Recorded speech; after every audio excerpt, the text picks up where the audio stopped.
Salam. Bapak, Mama, Bapak, Saudara yang terkasih dalam Tuhan kita Yesus Kristus, kita akan merenungkan firman Tuhan ini dari dua teks bacaan.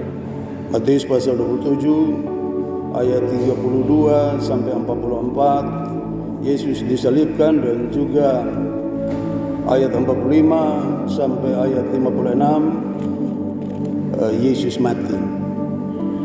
Kita akan renungkan dengan tema kasih Tuhan lebih besar dari rasa sakitnya. Ketika kita berada, saudara-saudara, di bawah bayang-bayang salib pada peristiwa Jumat Agung, di sana pasti yang kita lihat adalah duka, air mata, penderitaan yang teramat sangat yang dialami oleh Yesus Kristus. Tapi pertanyaan yang paling dalam, saudara-saudara, bukan seberapa besar luka Yesus, bukan seberapa besar penderitaan yang dialaminya, tetapi kenapa dia mau pilih jalan itu? Mengapa dia mau pilih Via Dolorosa? Jawabannya cuma satu, saudara. Jawabannya hanya oleh karena kasihnya dia pilih jalan itu. Kasihnya lebih besar dari rasa sakitnya. Kasihnya lebih besar dari penderitaannya. Dalam kehidupan kita setiap hari, kasih kita pasti akan diuji. Kasih kita pasti diuji oleh luka, oleh penderitaan, oleh kekecewaan, oleh pengkhianatan. Yang paling menyakitkan itu dilakukan oleh orang yang paling kita sayang, dilakukan oleh orang yang paling kita percaya. Itulah yang membuat kita kecewa, yang membuat kita menderita. Kasih kita diuji di situ, saudara. Dan kecenderungan kita sebagai manusia berdosa, saudara-saudara, seringkali kita tutup hati untuk ampuni orang itu. Seringkali kita berhenti mengasihi dia, bahkan cenderung kita balas dia dengan rasa sakit yang sama. Tapi oleh kebenaran Injil, saudara-saudara, kasih yang sejati itu tidak tergantung kepada keadaan. Kasih yang sejati itu dia akan tetap mengasihi walaupun dia terluka, walaupun dia menderita. Dan di sini kita dipanggil, saudara-saudara, di peristiwa Jumat Agung ini, untuk kita belajar dari kasih sejati Kristus. Kita mulai dari ayat yang ke-32, saudara-saudara, ketika Yesus menjalani perjalanan Via Dolorosa itu dengan teramat berat, saudara. Karena dia disiksa berulang-ulang. Dia dibuat seperti bola pingpong ke tempat tiga pengadilan, ke imam besar, ke Pilatus, Herodes, dan seterusnya. Dan pada akhirnya dia harus disalibkan. Dan dia memikul salib itu dengan cucuran darah dan air mata. Dia berjalan tertatih-tatih menuju Golgota dengan luka yang teramat dalam oleh karena ciuman pengkhianatan. Kita belajar di situ, saudara. Tidak semua ciuman itu tulus, karena ada yang ciuman pengkhianatan. Dan Yesus tertatih-tatih dengan itu. Sampai-sampai dia tidak mampu lagi, saudara-saudara, memikul salibnya. Dia terjatuh berulang-ulang. Dan akhirnya Simon dari Kirene di ayat yang ke-32 dipaksa untuk pikul salib Kristus. Ada kalanya Tuhan paksa saudara untuk masuk dalam rencananya. Perjalanan iman seorang Simon dari Kirene itu, saudara. Dia datang ke situ untuk siapa? Dia tidak tahu siapa itu Yesus. Tapi ketika dia dipaksa untuk pikul salib itu, awalnya dia tolak. Tapi dalam perjalanan dia mulai mengerti. Nah, saudara, di situ kemudian namanya dicatat, saudara. Dia menjadi orang yang percaya kepada Yesus. Dia dilukiskan bapak dari Alexander dan Rufus, yang kemudian mereka mengenal Kristus dan mengasihi Kristus yang sungguh-sungguh. Dia tidak menderita secara fisik saja, saudara. tetapi dia menderita secara batin dan rohani. Mereka kasih dia itu anggur bercampur empedu, tapi dia tolak. Dia diejek, dia diolok, saudara-saudara. Bahkan setelah dorang salibkan dia, menurut kesaksian Matius, dorang bagi-bagikan dia punya pakaian, saudara-saudara, dan diundi. Ini menggenapi yang tadi Mazmur 22 itu, saudara-saudara, ayat yang ke-19. Lalu dan di atas kepalanya mereka taruh tulisan dalam 3 bahasa, bahasa Latin, bahasa Yunani, bahasa Ibrani. Yang kita sering lihat di atas salib itu ada tulisan Idri, ya. Yesus Nazarenum Rex Iodeum. Inilah raja orang Yahudi. Supaya semua orang tahu dalam 3 bahasa itu. Karena bahasa Latin waktu itu dipakai oleh bangsa Romawi. Tapi bahasa internasionalnya adalah bahasa Yunani. Dan orang-orang Yahudi tetap mengenakan bahasa Aram atau bahasa Ibrani, dan itu ditulis untuk diketahui semua orang, saudara-saudara. Bahkan di ayat 38 dia disalibkan bersama 2 penyamun, seorang di sebelah kanan, sebelah kiri. Di sana dia dihujat. Ini juga menggenapi nubuatan Mazmur 2 dan 8 itu, saudara. Jadi semua yang terjadi itu penggenapan yang merujuk kepada satu pribadi yang bernama Yesus Kristus itu. Mereka olok dia. Hai engkau yang mau meruntuhkan bait suci dan membangun kembali dalam 3 hari, jikalau engkau anak Allah, turunlah dari salib itu dan selamatkanlah dirimu. Memang Yesus pernah omong yang ditulis oleh penulis Injil Yohanes pasal 2 ayat 19. Yesus berkata seperti itu, menubuatkan tentang penderitaannya. Juga imam-imam bersama ahli-ahli Taurat dan tua-tua mengolok-olok dia. Orang lain ia selamatkan, tetapi dirinya sendiri tidak dapat ia selamatkan. Bukankah ia Raja Israel? Biarlah ia turun dari salib itu sekarang, maka kita akan percaya. Orang butuh pembuktian. Yesus yang mudah bisa turun, tapi karena dia taat. Coba kalau dia turun dari salib, bagaimana kita tanggung kita dosa sendiri? Sebenarnya dia bisa, dia punya kuasa. Karena ketika dia menjadi manusia, keilahiannya tidak hilang dari dia. Dia bisa, tapi dia Allah yang membatasi diri karena kasih kepada manusia dan ketaatan kepada Bapaknya. Dia mau menggenapi itu semua. Jadi sekali lagi, jadi pengikut Kristus harus taat. Kalau benar kita mengasihi Allah, ketaatan itu mutlak. Cuma taat itu susah. Karena begitu terucap, ketaatan saudara diuji nanti. Kalau kita dalami secara baik, kita hening sejenak dan kita renungkan secara dalam, kita bisa melihat bahwa betapa Tuhan Yesus itu mengalami penderitaan yang begitu luar biasa. Dia bukan hanya mengalami penderitaan fisik, ya, dicambuk, diludahi, diolok, ditelanjangi, tapi penderitaan rohani, saudara. Dia merasa ditinggalkan oleh Bapaknya. Sampai di ayat 26 dia bilang, ini lama sabatana.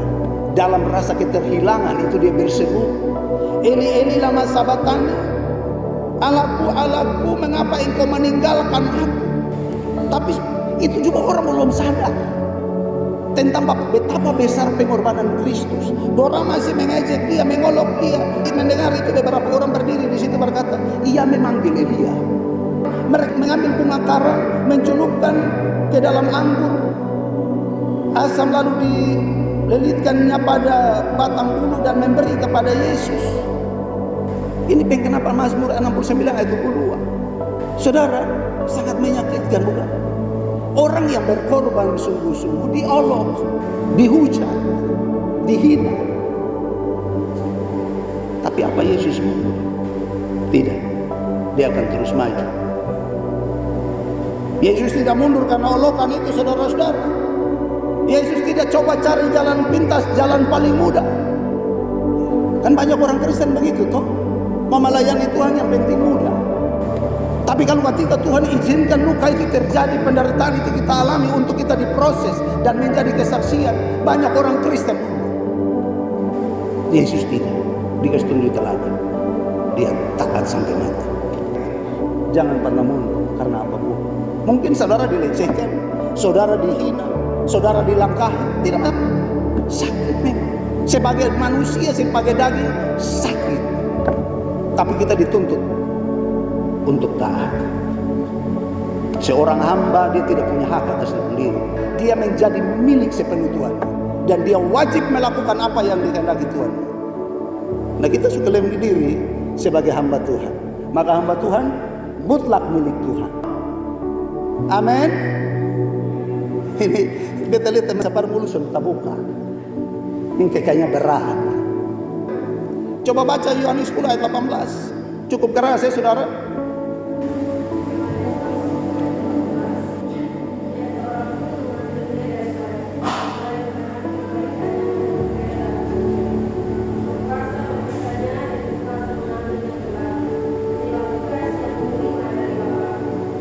Bulu badan berdiri baca itu firman saudara. Dia menderita di atas kayu salib bukan karena perbuatan orang-orang itu saja, tapi memang dia jalan ketaatan. Dia untuk itu dia datang ke dunia, dia bilang. Dan dia menyerahkan nyawanya secara cuma-cuma. Dia mati bukan karena ditombak, saudara. Dia menyerahkannya. Dia menjalani semua itu.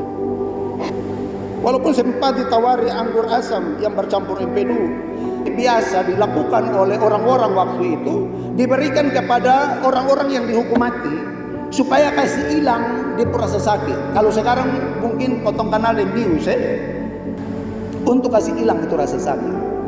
Dan waktu itu orang mau disalibkan, lebih banyak dikasih anggur campur empedu yang pahit, ya, kasih hilang rasa sakit. Jadi menjalani dong penderitaan sampai mati tanpa rasa sakit. Tapi Yesus tolak karena dia mau menjalani itu pengorbanan dengan sadar, bukan setengah sadar atau tanpa sadar. Dia mau menikmati di penderitaan saudara. Saudara masih mau pakai bius? Masih mau cari obat untuk saudara tidak rasa sakit? Kalau Tuhan izinkan itu baik bagi saya dan saudara, supaya tetap jadi kesaksian. Dan jangan baru menderita sedikit potong, saya bilang angkat coba, baik besok lalu setengah mati.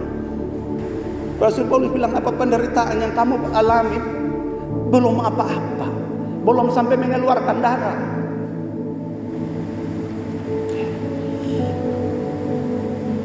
Yesus menolak anggur dicampur empedu itu karena penebusan yang dia kerjakan itu sepenuh hati, saudara. Ingat, kasih yang sejati tidak akan pernah mencari bagian yang ringan. Apa yang menjadi tanggung jawabnya dia pikul, bukan lempar ke orang, bukan tolak di mana-mana. Yang menjadi tanggung jawab pasti dipikul. Itu kasih yang sejati. Dia tidak cari yang ringan-ringan. Banyak hamba Tuhan kan suka cari yang ringan-ringan, yang gampang-gampang. Ya, semua itu bukan Yesus kerjakan dengan keterpaksaan, saudara-saudara. Tapi sekali lagi dengan kasih dan ketaatan kepada Bapaknya. Ingat, salib itu bukan lambang kekalahan, tetapi salib itu justru simbol kemenangan, saudara-saudara. Di atas kayu salib itu, bukti kasih itu telah membayar lunas keselamatan saya dan saudara. Ketika dibilang tetelestai, selesai. Karya penebusan dosa berlangsung satu kali untuk selama-lamanya. Tidak perlu ditambah-tambah lagi, tidak perlu diulang-ulang lagi. Satu kali untuk selama-lamanya. Ketika dibilang tetelestai, sudah selesai. Di situ bukti kemenangan sejati, saudara-saudara. Namun orang masih berkata di ayat 49, jangan baiklah kita lihat apakah Elia datang menyelamatkan dia. Ejekan, ketidakpedulian, penolakan. Di sini saudara, dunia gagal memahami kasih yang sejati. Kasih yang sejati rela berkorban. Amin kok. Walaupun dunia ejek, walaupun dunia tertawa, justru itu simbol kemenangan. Tapi tiba-tiba ya ketika Yesus berseru dengan nyaring lalu menyerahkan nyawanya, lihatlah tabir bait suci terkoyak menjadi dua dari atas sampai bawah. Terjadi gempa bumi dan bukit-bukit terbelah. Ini kejadian yang luar biasa, ini fenomena yang luar biasa, saudara-saudara. Kematian Yesus itu disertai dengan alam berduka, tapi juga sekaligus simbol penghukuman itu terjadi di situ. Itu tirai, itu kain yang tebal, tidak mudah pecah. Tirai bait Allah itu menjadi tirai yang memisahkan antara ruang Maha Kudus dan ruang kudus. Lalu umat hanya boleh di pelataran. Kalau umat mau bilang sesuatu ke surga Allah, maka dong akan sampaikan kepada imam, dan imam sampaikan kepada imam besar yang akan masuk di situ. Memasuk waktu Allah saja, itu ada dia punya aturan semua. Tapi saudara-saudara, dengan terbelahnya tabir bait Allah itu, saudara-saudara, itu menandakan bahwa jalan menuju Allah itu sudah terbuka. Melalui siapa? Melalui Yesus Kristus. Amin. Yesus bilang apa? Yohanes 14 ayat 6. Tidak ada seorang pun datang kepada Bapa kalau tidak melalui aku. Dengan hancur terbelahnya tabir bait Allah itu membuka jalan baru, saudara, bagi saya dan saudara. Menjadi pertanda yang begitu luas pulihnya relasi manusia dengan Allah. Manusia berdosa dengan Allah, pulih dia punya relasi oleh karena kasih yang tergantung di atas kayu salib. Dan itu berarti berakhirnya ritus-ritus persembahan. Karena apa? Korban yang sejati tergantung di atas kayu salib. Yohanes itu melukiskan di makna teologisnya terlalu dalam, sehingga Yesus tergantung di atas kayu salib itu sebelum Paskah, menandakan bahwa dia anak domba Paskah yang harus disembelih di tanggal 14 Nisan. Yang mana waktu itu dalam tradisi ketika mau disembelih itu di antara jam 2 sampai jam 5. Dan di atas kayu salib itu korban yang sejati itu sudah dikorbankan. Itu mezbah yang terakhir di situ. Imam besar yang kita miliki itu Yesus Kristus itu. Dan yang luar biasa, saudara-saudara, dalam bacaan ini kita temukan sampai kepala pasukan. Kepala pasukan bukan orang Yahudi, dia orang Romawi. Dia bukan murid Yesus, dia orang yang tidak percaya, saudara. Jadi dia seolah-olah dia sudah bertugas ulang-ulang, dan dia lihat kematian di salib itu begitu banyak. Tapi beda dengan orang ini. Sampai dia berucap, saudara-saudara, sungguh orang ini anak-anak. Saudara, kasih yang sejati itu menggugah hati seorang kepala pasukan, sehingga ia jadi percaya. Jadi salib bukan hanya mengatasi dosa, tapi salib, saudara-saudara, juga sekalian kemudian melahirkan pengakuan iman. Salib bukan simbol penderitaan saja, tetapi salib menjadi suatu pintu perdamaian. Lewat salib semua orang boleh datang kepada Tuhan, kepada Allah di surga, saudara. Ketika yang pernah bilang, jangan kau masuk penjara, mati pun aku bersama engkau. Dong di mana? Yang lain juga bilang, oh potong juga. Yang lain di mana? Yang bestel-bestel dong. Lari semua. Cuma satu laki-laki dari situ, dipunyai nama Yohanes, yang paling setia perempuan-perempuan. Sampai sekarang dia perempuan-perempuan paling setia. Ibadah-ibadah perempuan-perempuan setia. Jadi hari ini kalau dengar begini yang belum setia, mama, nona-nona dong setia sudah. Karena yang setia hanya perempuan-perempuan. Dong nama di sini Maria Magdalena, Maria ibu Yakobus dan Yusuf, serta ibu anak-anak Zebedeus. King bilang orang zaman dulu pun nama banyak yang nama Maria lah. Iya, tapi dong Maria yang setia, bukan Maria yang pemalas saja. Maria yang suka duga, bukan. Setia duduk di kaki Tuhan setiap hari. Ikut Tuhan di mana sah? Kemarin orang pasang status, Pasca ini di gereja lebih sedih. Setengah jam sebelum su ada di gereja. Kenapa? Karena banyak orang yang sempurna gereja, dong cuma pergi gereja. Iya kan sudah datang puji Tuhan, Tuhan tidak larang. Termasuk kepala pasukan itu disudahkan, Tuhan tidak larang. Tapi datang jangan hilang lagi. Setia sudah seperti Simon dari Kirene yang sebelum kenal Tuhan dia jauh dari Tuhan, tapi ketika kenal Tuhan dia hidup dalam Tuhan dan berpengaruh bagi iman anak-anaknya, Alexander dan Rufus. Karena itu hari ini ketika kita datang di sini lalu kita mengenang penderitaan Yesus yang sudah menebus kita, saudara-saudara. Satu hal yang perlu kita pahami di sini bahwa kasih Allah melampaui semua dosa kita, betapapun besarnya. Saudara percaya itu? Kasih Allah melampaui segala dosa kita, betapapun besarnya. Kalau jadi kan saudara rasa bilang, saya paling berdosa, jangan takut datang ke Tuhan. Dosa terbesar Yudas itu ketika dia rasa di pun dosa Tuhan tidak bisa ampuni. Ketika dia lihat Yesus dihukum mati, dia menyesali kasih kembali itu uang, membuang itu uang, dia buang kembali, dia tidak terima. Tapi di pun salah dia tidak kembali itu. Karena apa? Karena dia rasa di pun dosa tidak bisa diampuni oleh Tuhan. Tetapi di atas kayu salib itu, kasih Allah itu lebih besar dari dosa saya dan saudara. Kita pemberontak, tapi dia pun kasih lebih. Dia mati bagi saya dan saudara.